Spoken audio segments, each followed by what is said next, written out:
Merci, Monsieur le Président, Madame la Ministre et chers collègues. Je ne sais pas si à ce stade on peut déjà parler d'un clap de fin, mais en tout cas c'est un grand pas qui vient d'être effectué.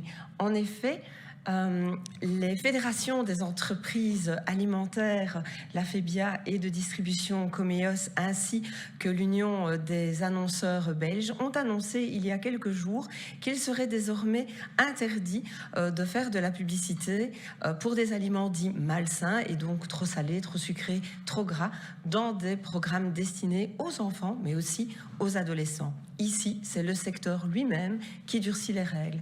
Madame la ministre, la lutte contre la malbouffe, contre l'obésité infantile doit être une de nos priorités et protéger nos enfants d'un certain contenu publicitaire et du marketing alimentaire semble être le premier pas à faire dans la bonne direction.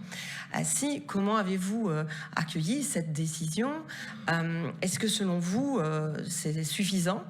Et aussi, quels sont finalement les éléments à mettre en évidence, les priorités à mettre en évidence pour vraiment protéger les enfants de certains contenus? Je voudrais rappeler aussi ici qu'il s'agit d'un accord sectoriel, pas d'une législation, et que ainsi aucune sanction, aucune amende ne pourra être délivrée à qui que ce soit en cas d'infraction. Quel sera donc le rôle du jury d'éthique publicitaire?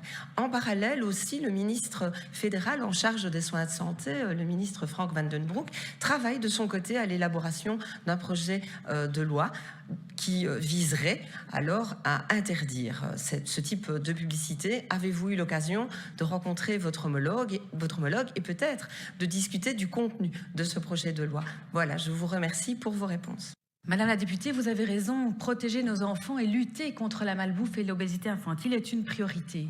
Dans la matière enfance, nous avons fait de cette matière un point prioritaire via le contrat de gestion de l'ONE avec l'idée d'augmenter l'alimentation saine et plus durable dans les collectivités, mais c'est le cas aussi dans les écoles. Ça se fait via le contrat de gestion, entre autres via le dispositif Éco-crèche. Alors effectivement, le fait d'être exposé à de la publicité pour des aliments malsains joue un rôle vis-à-vis des publics et particulièrement des enfants, et donc amener des éléments de régulation de ce marketing est un signal intéressant. C'est pour cette raison que j'ai introduit dans le décret de février 2021 relatif aux médias des dispositions visant à lutter contre la présence d'aliments malsains ou de boissons inappropriées en matière de santé vis-à-vis des enfants. Alors effectivement, au niveau fédéral, un plan nutrition est en discussion. Le ministre de la Santé publique entend limiter, voire interdire certaines publicités pour les aliments malsains. À ce jour, ce plan n'est pas encore approuvé.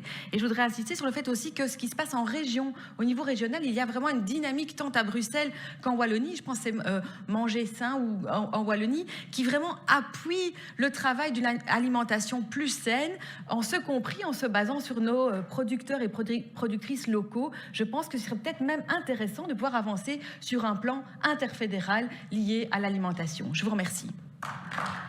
Merci Madame la Ministre pour l'ensemble de vos réponses.